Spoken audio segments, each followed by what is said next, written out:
kwigisha umuntu ugasoma cya cyanditswe kimubwira icyaha no kwirinda, ukamwereka uburyo agomba kwirinda.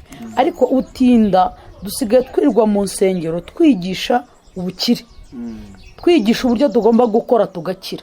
Izo si zo nyigisho twahawe, ni inyigisho z'ibikomere, ni inyigisho Satani yasheshejemo komedi mu materaniro.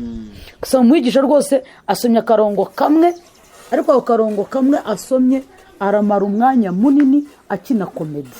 Arande watambwe kera, none umara kwikuyobora uzajya kwiroturuva usange muri wowe waramaze kuba igicumbi cy'abadayimoni, kandi uri umuririmbyi mwiza, uri umuhanuzi, uri umubwiriza butumwa. Ariko aba bantu bo babagaho bagasengera ba bantu, none uyu muntu yamara kuba umuntu muzima akajya gukora ngo intumwa zarushagaho kubwiriza ubutumwa bwiza, abizera bakarushaho kwiyongera, kubera ko mwe barasohoka ngo iyo bagurishaga bazanaga ibiguzi nk'itorero, ngo intumwa zikarushaho kujya gute, ngo kugabura ibya Kristo, ugatanga ijambo ry'Imana rituma abantu, kuki abantu abizera babaga benshi, ababaga benshi abizera babaga bihana ibyaha. Iyo umuntu yakijijwe araza akajugunya byose kandi akicaraho, ariko araza agasanga umuntu uhamaze igihe ku kidendezi ufite karande ziraba. Rero ni ukuvuga ngo hari icyiciro cyo kwigisha iterambere muri ya matsinda, mu matsinda. Ariko mwibuke ko hari umuntu utagira yabyatsinda kandi waje gushaka ubwiza bw'Imana mu rusengero wanyu. Oya, ubwiza bw'Imana ntabwo tubuvanganya na bizinesi. Yesu yageze mu rusengero asanga barahacururiza, agurutse iki, bakoraga ibidakorwa. Niba yaje mu rusengero yaje gushaka ubwiza bw'Imana, niba akeneye ubukire n'ubutunzi nagane ya matsinda. We nayambura nkayambika umukobwa impeta, hari impeta ya alliance. Iyo tuyambikwa uyambikwa n'umugabo mushakanye, yego, cyangwa umugore mushakanye. Hakaba n'indi mpeta rero, yego, ya fiançailles, yavaho navuye kurushaka. Hakaza indi mpeta ya kabiri niyo ngiye gusorezaho. Hari indi mpeta wambara wimikwa, ushobora kuba bishop, ikimenyetso cy'isezerano usezeranye na Kristo y'umuhamagaro. Rero iyo mpeta ushobora kuyambikwa kandi ukayambikwa n'umugabo, sibyo? Hari abayambika ibumoso, hari n'abayambara iburyo. Rero ushobora kuyambikwa twumva niba uri hejuru iyo ugiye kumwimika, cyangwa ari ikimenyetso cyo mu kumuhanura ko azaba bishop, ashobora kuza ari umugabo akamwambika impeta. Ashobora kuba aza ari umugore, ku mugore nanjye wenda nkahanurira umukobwa nkamwambika iki, iyo mpeta. Iki ni ikimenyetso cy'impeta. Ababishopu zabona ba musenyeri, musenyeri yambara impeta iburyo. Iyi mpeta musenyeri ni ikimenyetso cy'icyubahiro w'abagatulika, yatambutse abakristo akabasuhuza barayisoma. Ko isoma rero ni imyizere yabo, ni doctrine zabo, yayisomye abahawe umugisha. Rero kuba yamwambitse impeta ntago mbizi, ko ntago tuzi icyo bari bagize gute, bari bagana ikiganiro, bari baganira. Rero buriya wenda ndaza kugishaka. Reka mbashimire mu izina rya Yesu Kristo wa Nazareti ko tubana hano kuri Zamara TV. Imana y'amahoro ibahe umugisha kandi bishimire, ibahe kuba mu gihugu cy'Uwiteka Imana yanyu ibaha, ibanezeze, basetse mu izina rya Yesu Kristo wa Nazareti. Uyu munsi wa none tuje mu kiganiro, turi kumwe n'umushumba Revera Pastor Fanny. Mwaramutse neza kandi mwaramutse. Amahoro y'Imana n'abane namwe. Kuri mwese abadukurikiye n'amababeho. Amen. Kuri mwe nayenze ko uramperaho. Wese uri umwe ko muri benshi. Karunu navuze. Naje nka Zamara. Yego. Rero ntago waje wenyine. Imana ishimwe cyane. Uzi icyo nari kureba? Naye ndiko ndeba umushumba wawe. Umushumba wanjye wese ko ngira uwe yitwa Apostle Muka.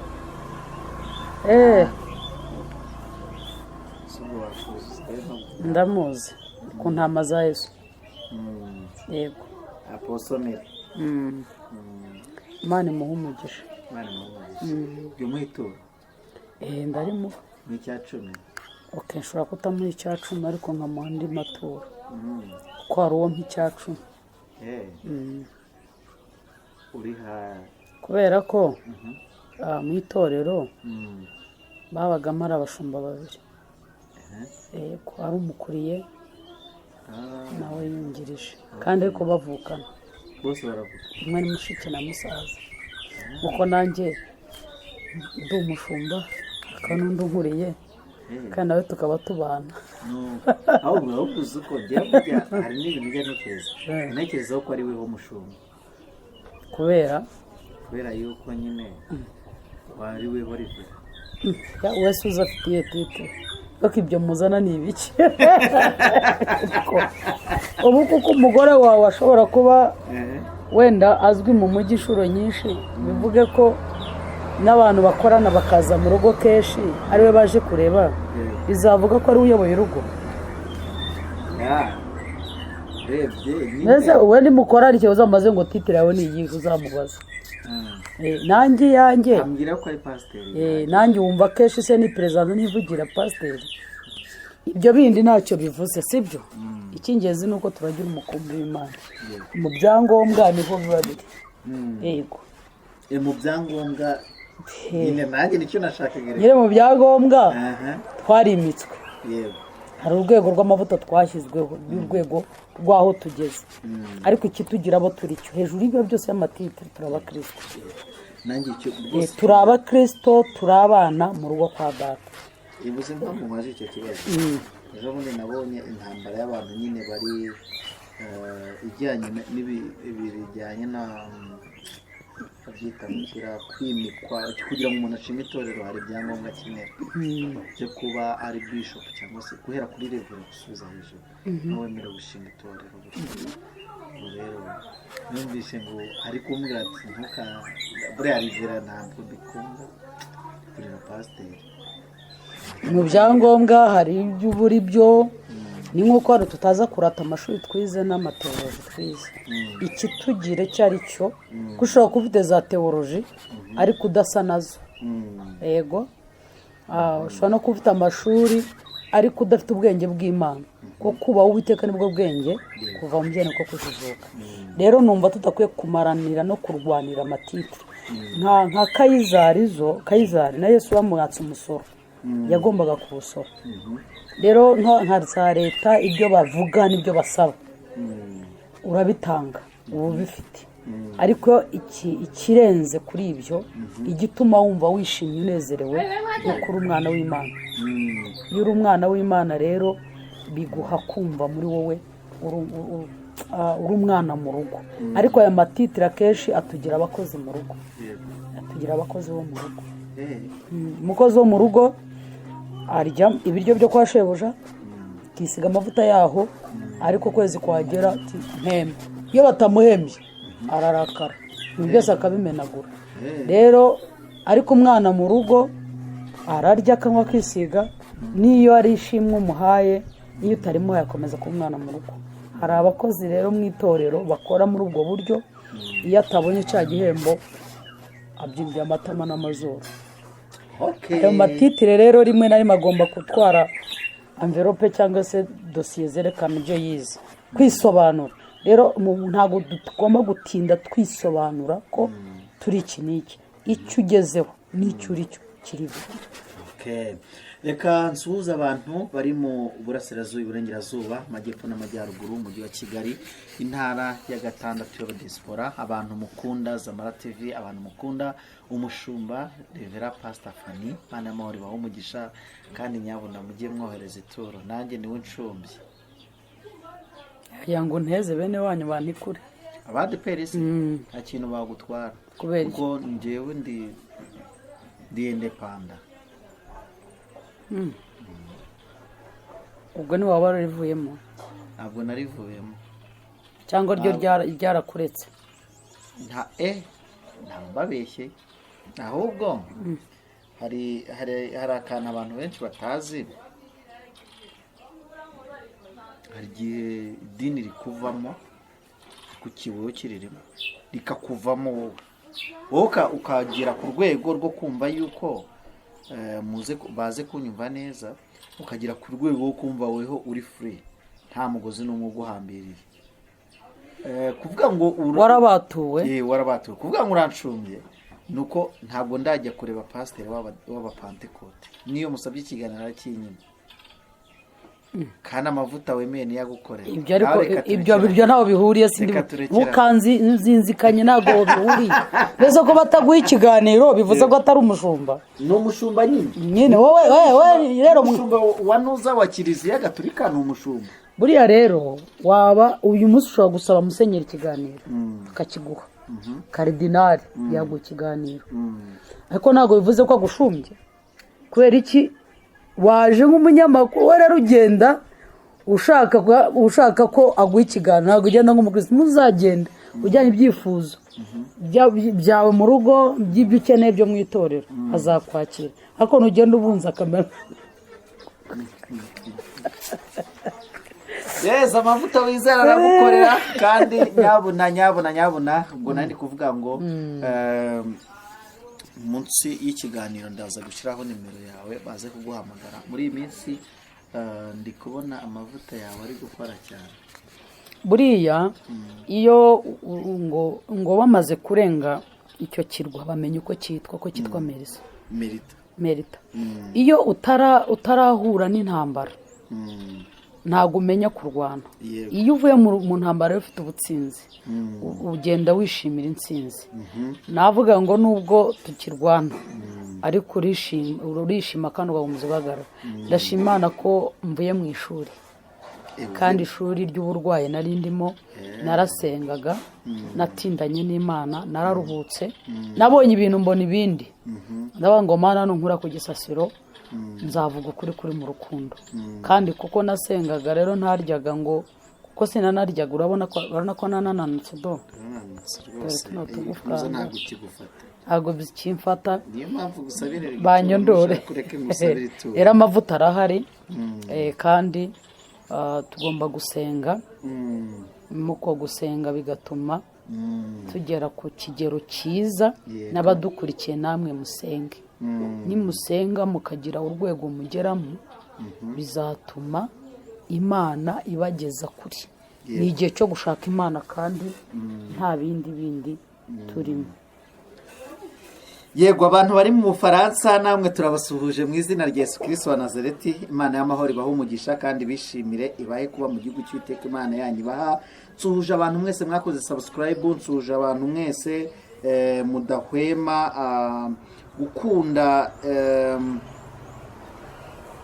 mudahwema gukunda Pastor Fani Official, mudahwema gukunda n'andi macano agenda anyuraho. ngewe buriya ikintu usigaye nkunda mushuba, nsigaye nkunda ko hari igihe rimwe na rimwe banumva nishimye. nshimishwa nuko Yesu ankunda. amen. ibyo ni amahoro. ikindi akanura kumvise buriya intambwe dutera kenshi cyane, hari intambwe ijya mu irimbukiro, hari intambwe ijya mu gakiza rimwe mu bugingo. ariko ngenda ndashima Imana ko maze gutera intambwe yo mu gakiza. ejo bundi nari ndiho ngenda mbona utuntu turi kugenda ducaracana, mbona ngo ni igihe cyo kwizihiza umunsi w'abatinganyi, mbona ibendera bararizamuye. wabonye aho barizamuye? ibihugu bigiye bitandukanye mbona bazamuye ibendera. ariko hari ijambo nasomye rivuga ngo umutinganyi ntakabe muri mwebwe. uko ngenda nsoma ibintu bigiye bitandukanye mbona imperuka yegereje.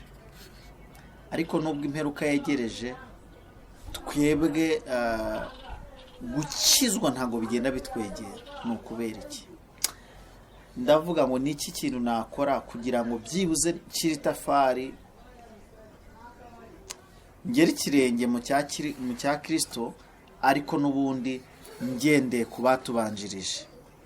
Ibintu baraza kubyumvara, ushumenya hari uramanza ugasenga Imana maze ahari kugira ngo ibintu baze kubyumva neza. Ariko nashaka kuvuga iki, uyu munsi none tugiye kuganira niki ndetse nirihe sindwe isi ifite rituma umuntu akora ibyaha akumva anejejwe nabyo, kandi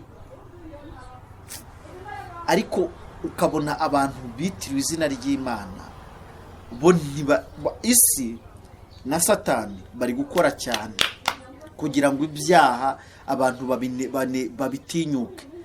Ariko ab'Imana, Imana irakora cyane kuko irarushaho kurema abantu bayo, irarushaho guhereza umwuka abantu bayo, cyerekana ko Imana iri gukora cyane. Ariko abantu iri guha umwuka bo ntibareba. Abantu bitiriwe izina ry'Imana, abantu bakaba yari abatambyi n'abashumba n'abizera, ntabwo bari kurushaho gushyiramo imbaraga kugira ngo bageze ikirenge mu cya Kristo, bageze ikirenge mu cy'intumwa, maze batere imbere kugira ngo bagere ku rwego rw'umwuzuro w'ubumana. Mbere yuko unsubiza uramanza usenga Imana, noneho tuzamuke mu kiganiro. Urakoze. Mana Data wa twese wo mu ijuru, tugusabye imbabazi kugira ngo utubabarire kubw'ibyaha ibyo twanyuze mu byo dukora bitakunezeza, kwibagirwa urukundo rwawe. Utubabarire kurengwa Data, kugira ngo ubashe kuyoborwa nawe. Tuyobore kandi udukomereze amaboko, dukomereze kwizera, twe kunamuka. Sengera abantu bose bakurikiza Mara TV kugira ngo nabo ubwabo ubakomeze kandi ubarusheho kubeyereka umunsi ku wundi, kandi barusheho kwegera babane n'abakaramata. Bisabye nizeye mu izina rya Yesu Kristo, amen. Icyo nakubwira cyo cya mbere, isi abantu bayo, abantu bitiriwe izina ry'Imana basinze umurengwe. Ni umurengwe, kandi uyu murengwe w'ibyiza n'ibyo babonye bibagirwaho Imana yabakuye. Bamwe baricara ati twarasenze, turasenga, tuzamuka imisozi, turara amajoro, turiyiza, tunywa ibikoma. Uyu munsi rero ntabwo bakinywa ibikoma na mukaro, ahubwo banywaza amarura na wayini, nizo banywa. Bambaye ubusa uyu munsi barakwikiye, bagendaga ibirometero n'ibirenge, ariko uyu munsi twabonye amamodoka. Dufite n'udafite imodoka afite uburyo abasha kugera iyo ajya. Rero isindwe ryo kwibagirwa Imana byagaragaye i Sodomu. Ubwo Sodomu ngo cyari ikibaya cyiza, ngo kinese cyiza, cyari cyiza. Ubwo Aburahamu yagendaga ajya mu isezerano, akajyana na Loti. Loti yarebye azenguruka ahantu hose, abona niho habereye. Iyo umuntu atari mu isezerano iteka yirukira ibibengerano, ntago amenya kurwanira gufukura iriba rye, ahubwo ajya mu mazi y'abandi, mu mariba y'abandi bafukuye. Bamaze kugeramo rero, kubera ko cyari ikibaya cyiza kirimo ibyo kurya n'ibyo kunywa, kirimo umunezero, ngo bararya baranywa barasinda, batangiye gukora ibyangwa n'amaso y'Uwiteka, kugeza ko ibyaha by'i Sodomu ngo byageze ku Uwiteka, Imana igambira kuza kuharimbura. Ariko kujya kuharimbura ntago yaje ityo, ahubwo yabanje guca kwa Aburahamu. Aburahamu abaha amakuru ko hariyo inshuti ye n'umuvandimwe bita Loti. Ariko aravuga ati ndagiye. Aburahamu ashaka no kugira ngo arebe ko Sodomu itarimburwa. Aravuga ati se wahabona abantu 50 waharimbura? Ati reka da. 30 ati nabwo naharimbura. Na 5 bose barabura. Nibwo amareka bagiye bajya kwande kwa Loti. Bageze kwa Loti aramubwira ati, yavuga ati aha tuje kurimbura, muhunge vuba muvemo. Umunsi baraye kwa Loti nibwo baje biruka, bati duha abagabo tusambane nabo. Loti ati wabaha abakobwa banjye b'amasugi mukaryamana nabo? Atoya. Ati twebwe nuko niko duteye nibyo dushaka. Ati nibyo dushaka.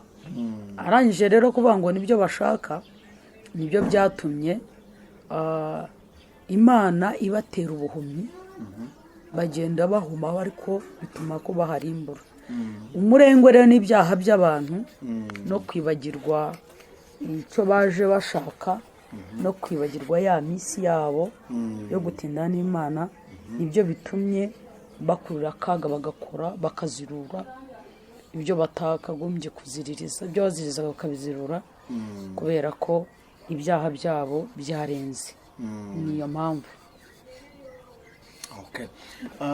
hari icyo nakubajije niki gituma abantu badatinya imana nk'abatinganyi abasambanyi n'abandi bagiye batandukanye noneho ubu uri gutambuka ugasanga ni akana gato cyane utakekiragaho kuba kaba agasambanyi ugasanga ni agasambanyi. nyine iyo ni imikorere ya satani yanyanyagije ibyaha mu isi.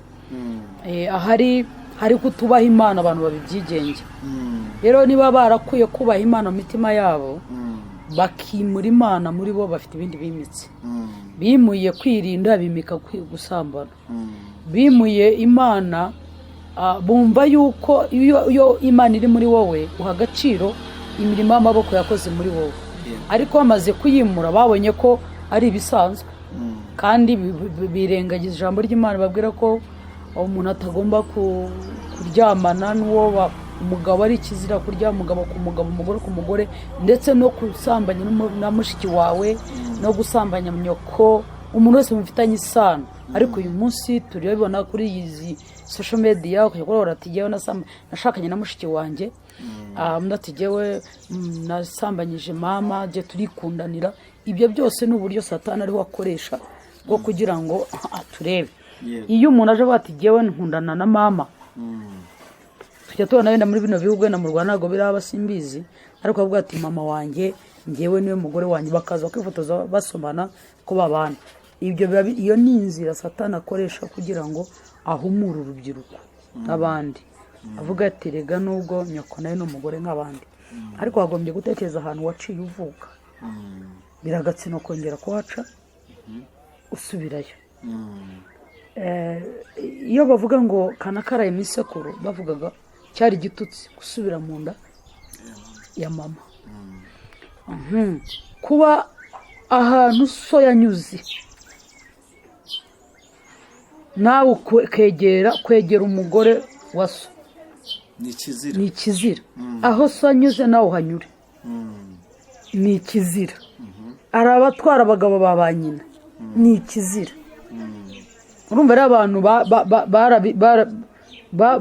bageze igihe ibyaha bye barabizira bihinduka ibyaha by'indengakamere bakwereka ko Yesu yarangije byose ariko sinzi kandi Yesu yaravuze ngo naje gukomeza amategeko ntabwo naje kuyakuraho.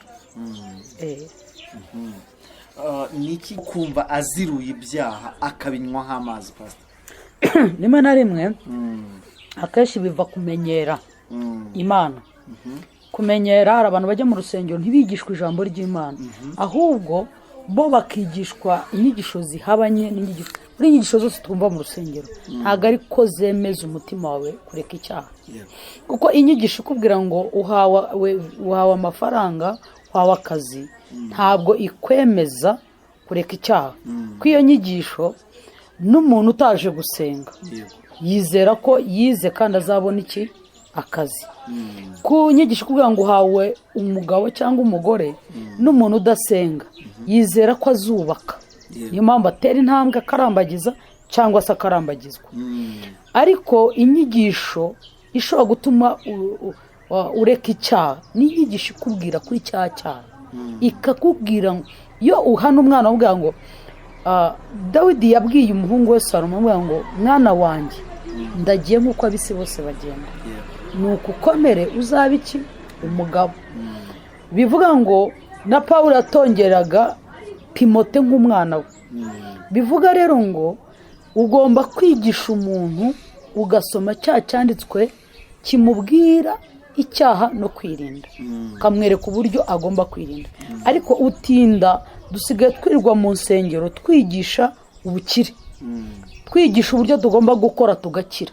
izo si zo nyigisho twahawe ni inyigisho z'ibikomere ni inyigisho satani yasheshejemo komedi mu materaniro. Gusa umwigisha rwose asomye akarongo kamwe, ariko ako karongo kamwe asomye aramara umwanya munini akina komedi. Iyi komedi agiye gukina ni iyihe? Arakubwira ngo birashinyitse. Ibiki bishinyitse? Ugatinda ku bigeragezo n'ibiki, kuko ari imvugo z'abantu bakuri imbere ko ni indushyi zaje gushaka kuruhuka, zaje ko bishyurwa amadeni. Amadeni indaya yariye ideni n'indi irayarya, umugabo yamariye mu buraya no mu businzi, yicaye aho. Ntumubwiye kwihana ngo areke ubusinzi areke ubusambanyi, ariko uramubwira inzira agomba gukora kugira ngo abone iki? Ya migisha. Rero izo nyigisho ntabwo zishobora gutuma umuntu areka icyaha. Izo komedi rero ziri mu rusengero zimuye ijambo ry'Imana. Kuba uri intyoza ariko udashobora uzi kuvuga, ugasanga umuntu kuko azi gukina no kuvuga akaba ari gutumirwa cyane, ariko wa muntu ufite ijambo ry'ubugingo ribwira abantu kwihana ibyaha ntabe yabwira. Rero ijambo ry'Imana ryabaye riki? Bakwigisha uburyo ugomba gutera imbere, ukakwigisha uburyo ugomba gukira ukajya Dubai, ukwigisha uburyo ugomba gukira ukajya mu Bushinwa kurangura, uburyo wagomba kwigisha uburyo mbese ubwa agronome buri mu rusengero. Pasiteri umwigisha yabaye agronome, kwigisha uburyo bahinga. Pasiteri yabaye veterineri, akwigisha uburyo ugomba kugira gute, ugomba gukurikiza imirima amatungo yawe ukabangurira. Pasiteri yabaye umukanishi, akubwira uburyo imodoka uyigura piyese. Mbese ugasanga barirwa bigisha izo nyigisho ziri aho. Izo nyigisho rero ziri aho, izo nyigisho ziri aho ntabwo zishobora gutuma uyu muntu azamenya agakiza. Azabaho yakwigishe gukomera warakomeretse, umugabo yagukomerekeje, umugore yagukomerekeje, ziba arizo nyigisho wiga. Ariko se izi ntambara ziri mu bagabo n'abagore ziva kuki? Ziva kuri Satani. Ugomba kwigishwa inshingano y'umugore n'inshingano y'umugabo. Ugasanga rero ntabwo umara umwanya wigisha wa mugore kuba umugore ubereye urugo rwe no kurera abana, ahubwo uramutinza no kumwigisha muze mwicare, mwigisha ibibina mu nsengero zanyu. Urumva ibyo byose rero ni ibintu ijambo ryabaye rike bituma abantu batihana ibyaha. Nagiye mu nsengero ziri z'ababonageni cyangwa se abavutse ubwa kabiri ziri gushingwa zigiye zitandukanye hirya no hino, yemwe no ku baposozi tuzi bakomeye. Nta muntu nshaka gutunga urutoki hano, murabizi.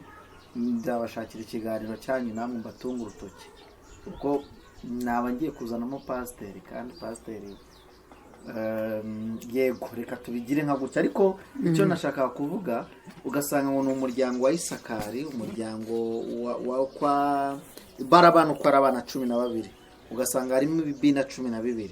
Ariko wareba ibyigishirizwa mu bibina 12, bafite nyuma yo kuba harimo icyo kibina, harimo niho harimo kanaka turabizi, ngo ugasanga ngo sheri wanjye sha, ugasanga ngo mere pere nawo ukuye ku muryango harimo abagabo n'abagore, harimo n'inshuti. Ariko ugasanga kenshi cyane hakorerwamo ibyaha. Wenda ibyo ngibyo ntabwo ndi bubijyemo cyane, kuko akenshi uburyo bumwe bwo gufata buriya itorero ryabaye rinini, baricamo amatsinda, nibwo buryo bw'amatsinda. Niko na Gatolika igira imiryango remezo, kuko wa muyobozi wo hejuru ntabwo azabageramo. Buriya abana b'Imana baraterana, Satani agaterana. Reka twebwe wenda iriya miryango simbizi wenda aho uyu munsi aho bigeze, ariko ubundi mbere ari amaserire numva atari ko natwe turayafite. Rega no muri ADPR ubu yaje ibi cyo shaka kwivugira, ariko noneho ibikorerwa muri iyi miryango hirya mu bandi nibyo ndiho nkubwira. Abana baraterana, Satani agaterana. Ubundi habaho ko abantu basoma ijambo ry'Imana, ijambo ry'Imana rigahindura wa muntu. Ariko wibuke ko abantu baterana bavuye mu kazi, barananiwe, barashaka gutaha. Yego. Jewe rero nta nubwo ndi butinde kuri aya matsinda. Aya matsinda mato ni amatsinda yo kumenyana, kugira ngo hazajye hamenywa ugiye gukora ubukwe bamushyigikire, hamenye urwaye bamusure, ariya matsinda mato. Reka twirebere mu iteraniro ryo ku cyumweru, tubwira ngo ntitwirenze guterana kwera. Iyo duteranye bimera bite? Sibyo? Ese ko wowe muyobozi udashobora kuboneka muri aya matsinda matoya, iteraniro ryo ku cyumweru riyoboye uti? Ahubwo ku cyumweru hari za gahunda nyinshi. Hari savisi ya mbere y'icyongereza, iya kabiri y'ikinyarwanda, n'iya ku mugoroba y'igifaransa cyangwa icyongereza. Ibyo wasomye mu gitondo nibyo bisomwe saa sita, nibyo bisomwe na nimugoroba. Wabyumvise? Noneho ugasanga ibyo uriho wigisha nibyo wateguriwe wigishe kuri utu tuntu nk'utwo. Nta mwanya ijambo, bakamara isaha bahogoza za ndirimbo ngo Yesu mwanya ngo ndaguha bizu, Yesu akaguha bizu, bagapuriza imyotsi, ariko ntihabeho wa mwanya w'ijambo bakawuha gatoya. Baririmbyi bacu amakorari, amadini afite n'amakorari menshi, ugasanga bahereye saa 2 korari nk'eshanu, muri korari 5 zimara iki mu itorero? Itorero rinini se nijyari ryose korari 5 ugahera kuwa mbere baririmba, saa 2 baririmba izi korari kugera saa 5 zikiririmba. No, biriya buriya korari n'ubundi bwami. Korari hari ikintu kijya kibaho. Uwo korari ni cooperative independent, cyangwa se ni itsinda ryigenga, agomba guha umwanya. Ko nkanjye ngeze iwawe ntimbonemo korari rwose ntafashe. Okay, buretse wumvise icyo wambajije ko ukishubije. Hari abaza rero baje kureba izo koperative, n'abari muri izo koperative z'amakorari, nibo bamara kuririmba bavuga ngo mukinga karya ngo dusenge, bakafata ubusakoshi bwabo bajya gucuruza cyangwa bajya mu makwe, batashya amakwe, kubera ko we ikimubeshejwe waho ni indirimbo. Niwe abarozi buzuye mu rusengero, kuko iyi ndirimbo ntiyamuhinduye. Uyu murenuza azaza kuko hari umukobwa uririmba neza. Uyu rero yaje gushaka umukobwa, ntabwo yaje gushaka Kristo. Noneho wamwigisha ijambo bamuhaye, yajya kureba agasanga noneho atangira kubabwira uburyo rero, noneho uburyo icyo bakora kugira ngo babone ubukire nyabwo, babone ubutunzi. Noneho abagasoza ntanabihannye ibyaha. Ubundi ijambo ry'Imana iyo waribwirije rituma abantu bashya, kandi ntushobora gutanga icyo utari cyo nawe. Wabyumvise? Umuntu arashya, dayimoni zikahunga, zamara guhunga warangiza ijambo ry'Imana kuvuga ngo ninde utsinzwe ijambo ry'Imana, akaza akihana ibyaha. Reka mvuge kuri ako kantu waruvuze unakasobanure neza uburyo ki umubwirizabutumwa aza. N'ubundi abamisiyoneri baje, intego y'abamisiyoneri yari uko twebwe na abagore b'Abanyafurika bajya kuma misiyoni bakahakorera. Noneho n'aba bagabo nabo ibyo bagiye gukora n'ibyo bungutse mu matungo se, abazanye n'isake nziza, amagi, inka, amata, babizane kuri misiyoni. Ibyo nabyo reka tube tukagize gutya nako tukavuga nta kibazo. Kiriya gihe byari byiza. Kanze pastor, ibi bintu abantu bari kwigishwa, abantu baje baba padiri n'abamisiyoneri, icyo bashaka kugeraho bigishaga izihe nyigisho? N'ubwami bw'Imana burabegereye, muzabona ibyiza muzayibona mu ijuru. Ngewe ntabwo ndacira urubanza umupasiteri uza kwigisha ukuntu umukristo yatera imbere nk'umunyamakuru. Rwose nibyo, kuko Imana itanga misiyo y'Imana ni iyi: mugende muhindura abantu kuba abigishwa. Ariko misiyo y'Imana ya mbere ni iyi: muhingire isi, munarye n'ibyiza byayo. Ko yayiduhaye kugira ngo tugire tuyikorere katuyirinde, kandi muyirinde. Iya kabiri ni mugende noneho intoranwa zo muri yo, mugende muhindura abantu bahahandi Satani amaze kugera akanduza isi. Mugende mwe mubigishe gutera ibiti, mubigishe biribwa, ni munabihingire, munayirinde, kandi mubabwire yuko nyirabyo nawe aje vuba. Ubundi niyo misiyo nziza. ubundi umupasiteri wese niyo, ariko ikibazo ahubwo uyu muntu pasita, icyo ngewe nanenga ni ukurebamo uburyo uri kwigisha aba bantu. Ese abantu barahindutse? Yesu urakoze cyane, mbajije ikintu cyiza. Wibuke ko ariko ntitujye kure yuko abantu batagombwa kwigishwa ibyo kugira ngo bunguke isi bayinezererwe. Urakoze. Kuko n'inyigisho mbona kuri cano yawe nkunda cyane, kubohoka kuri karande n'imivumo, ndabikunda cyane. Nyine urakoze cyane, buretse ngo usubize impamvu twigisha karande n'imivumo ni iki. Turigisha aba bantu bari mu rusengero, wabyumvise, bari mu rusengero ariko batamenye igihe cyabo cyo kubohoka. Umbajije neza, sibyo? Ko aba bamisiyoneri baje batanga ubuzima bwabo, bigisha ko umwigisha umumisiyoneri azana famiye ye ikaba kuri paruwasi, ikaba ku itorero, itorero rigatunga wa muryango, ya maturo n'ibya 10 nawe akabagaburira iby'umwuka.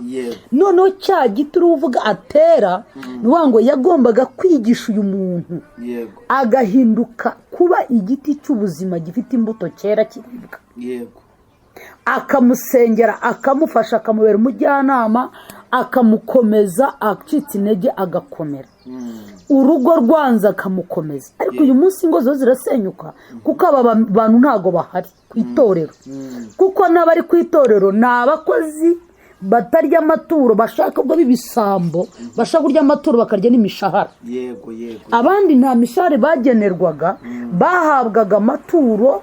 Nicyo cyatumye Nehemiya babara, amenya ko Tobiya na basa ni Barati binjiye mu cyumba cy'amasengesho, ahabikwaga ibintu, barabimunga, barabirya, bagenda bagumura abantu, babuza abantu gutanga amaturo, bituma abatambyi basohokaho bajya mu bikingi kujya gushakisha. Noneho uyu muntu wasohotse ugiye gushakisha nta mwanya azabona no kugusenya ngo kurukana udayimoni, nta mwanya azabona no kukubohora karande zingitseho, ahubwo azaza ku cyumweru arushye yayura, nawe wayura, mwese mwicare muyoborwe na ya dayimoni ya karande watambwe kera. None umara kwikuyobora uzajya kwiroturuva usange muri wowe waramaze kuba igicumbi cy'abadayimoni, kandi uri umuririmbyi mwiza, uri umuhanuzi, uri umubwiriza butumwa. Ariko aba bantu bo babagaho bagasengera ba bantu. None uyu muntu yamara kuba umuntu muzima akajya gukora, ngo intumwa zarushagaho kubwiriza ubutumwa bwiza, abizera bakarushaho kwiyongera, kubera ko mwe barasohoka, ngo iyo bagurishaga bazanaga ibiguzi mu itorero, ngo intumwa zikarushaho kujya gute, ngo kugabura ibya Kristo, ugatanga ijambo ry'Imana rituma abantu, kuki abantu abizera babaga benshi, ababaga benshi abizera babaga bihana ibyaha. Iyo umuntu yakijijwe araza akajugunya byose kandi akicaraho, ariko araza agasanga umuntu uhamaze igihe ku kidendezi ufite karande ziraba. Rero ni ukuvuga ngo hari icyiciro cyo kwigisha iterambere muri ya matsinda, mu matsinda. Ariko mwibuke ko hari umuntu utagira yatsinda kandi waje gushaka ubwiza bw'Imana mu rusengero wanyu. Oya, ubwiza bw'Imana ntago tubuvanganya na business. Yesu yageze mu rusengero asanga baro barahacururiza, agurutse iki, bakoraga ibidakorwa.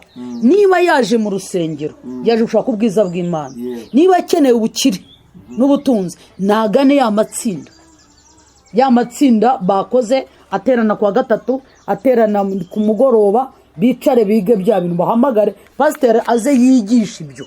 Ariko ku cyumweru nibabwiriza iby'agakiza n'ijambo ry'Imana, bihana ibyaha, bahinduke. None kumva mugiye kwigira nk'isabato y'Abadiventiste, ntugakore nta kintu wemerewe gukora, kandi kankubwire rega Yesu yavuze. Ariko ndabona nasubije ibyo uri bumbaza, buretse gato wowe uragaye ijambo, uramvanga, sibyo?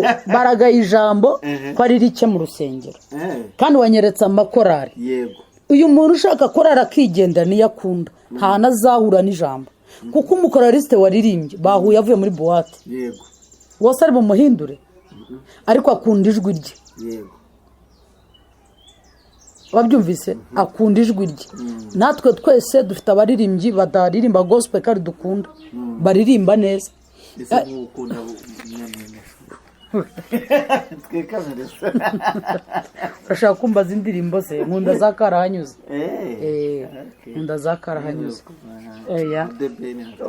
oya ibyo ngibyo ntabwo birimo urumva rero niba umuntu yateguye kuvuga ngo aje ku cyumweru ubundi ku cyumweru ni umunsi wo kuramya wo gushima imana yabanye nawe yakurinze ariko uzasanga amakorari araririmba umwanya wo gusenga ngo reka duhagurutse ngo umunyamasengesho cyangwa umuvugabutumwa Emmanuel tuyishimire ngo adusengere ukahitaha ugasenga umuntu akubika umutwe mugatahira iryo ntabwo ari isengesho zinduka muramya imana umutima uramya imana uhimbaza imana umutima wawe haze amakorari aririmbe korari zicara aho ngaho hakibeshya akagira umukorari usohoka amaze kuririmba tumvise ijambo ry'Imana twebwe iwacu ntabwo bihaba baraza bakicara ku twebwe iwacu dusoza dutinze dutangira saa 2 tugasoza saa 8 kandi tugahita dutangira irya kabiri risoza saa 9 z'ijoro bicara ku munsi wo ku cyumweru bawukuramo esheke agataha akakura imbaraga zimuha gukomeza ariko ugiye mu rwego turi na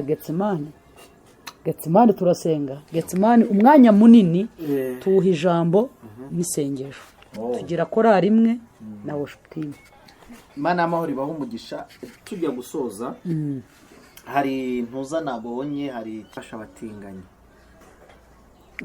harimo afasha n'umumama wafashaga abatinganyi kugira ngo bakire bavuga yuko biri abari ibikomere byo mu miryango n'ibindi bigiye bitandukanye abahuriza hamwe kugira ngo agende abafasha nubwo ntazi irengero ryabyo ntakurikiranye ariko umumama w'Imana w'umuvugabutumwa yafashe ikiganiro kuri Korode ati Korode nawe Pastor Korode uramuzi ati nawe ni umutinganyi ati n'ikimenyimenyi yambikanye n'undi mugabo impeta ku rutoki rwemereweho kwambikwaho umugore ati nubwo uri umudivorce utubeshya ngo wenda gukora ubukwe ati rwose nawe ushobora kuba nawe uri mu bazamuye ipantaro ati bakwambike mariniyeri bakwambika agakanzu n'aka string wambare rwose ujye kuba umugore.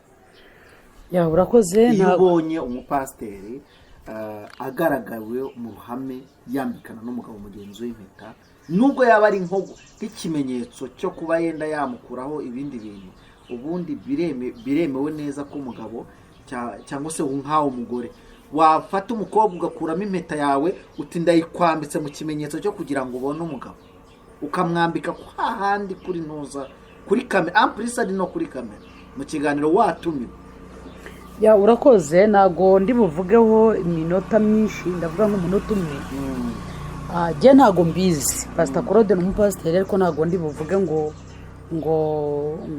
yambitswe impeta nk'umutinganyi cyangwa se yambitswe impeta n'umugabo mugenzi w'iyo nkuru ntago nyizi ko ntayo nkunda kuvuga ibintu nakurikiye buretse gatoya wavuze urarangiza ntago nayibonye kuko nabonye kuri status y'umuntu mbonaho uwo mudamu ni Jenny yabivugaho ariko sinabibonye ngo ntago nahamye ikintu ntabonye ariko nanone nkongera nkavuga kuba yakwambikwa impeta unyumve neza si ikibazo kuko impeta biratandukanye impeta zisobanura ibintu byinshi kubera ko njye ntago nabonye ikiganiro kuko abanyamakuru mukunda gukata akantu k'amakaro ko mukoresha ntabwo nzi kuko kuvuga ngo urambaje ngo se ngo nk'umugabo mugenzi cyangwa jyewe nayambura nkayambika umukobwa impeta hari impeta ya alliance iyo tuyambikwa uyambikwa n'umugabo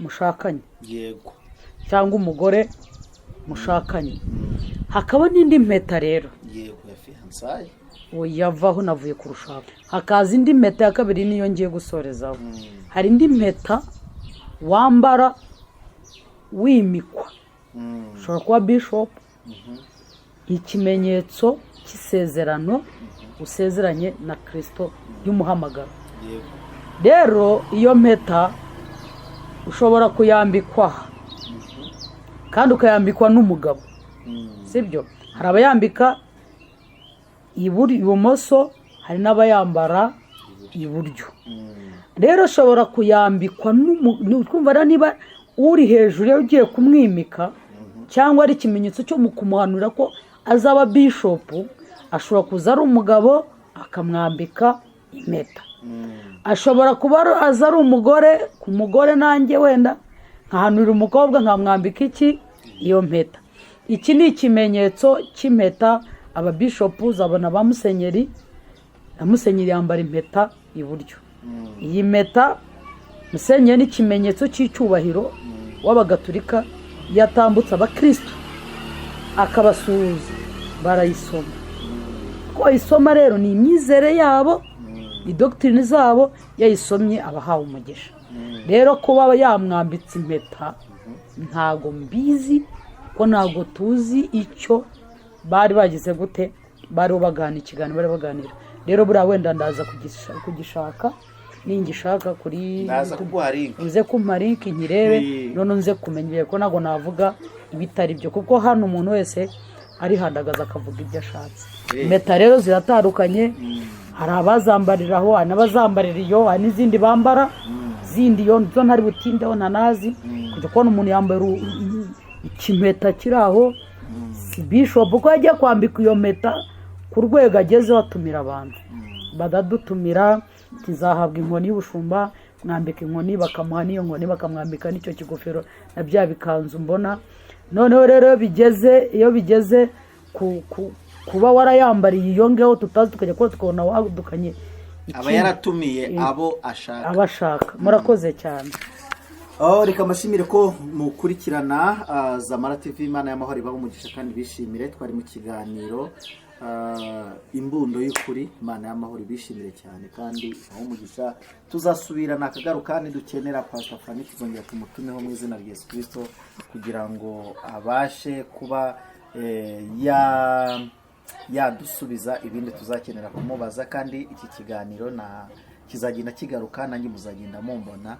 Aha niho honyine nzagera mungaraga nanjye mu kiganiro. Mu minsi izazaho tuzaba dufite na kamera ebyiri tugenda tuzicanga, mugenda muhana nanjye kumba meze iyo mbaza Pastor Fanny. Mara bishimire cyane ko tumusaba senga Imana dusoze. Mana data twese ndagushimye kubwo bari badukurikiye. Reka ubambike imbaraga z'umwuka wera, ubaho umukoro kugira ngo ajya agenda abumvisha ndetse abakangure kwihana ibyaha bahinduke babibyaremwe bishya kandi babagenzi bajya mu ijuru, bakomereze rero mu ntambwe bateye kandi ndetse n'utarahinduka ahinduke akimara kumva iki kiganiro abashe kwihana ibyaha. Umusinzi areke ubusinzi bwe, usambanya areke ubusambanyi bwe, umurozi areke kuroga, ahubwo abe mushya muri Kristo Yesu. Urakoze, bisabye nizeye mu izina rya Yesu, amen. Amen.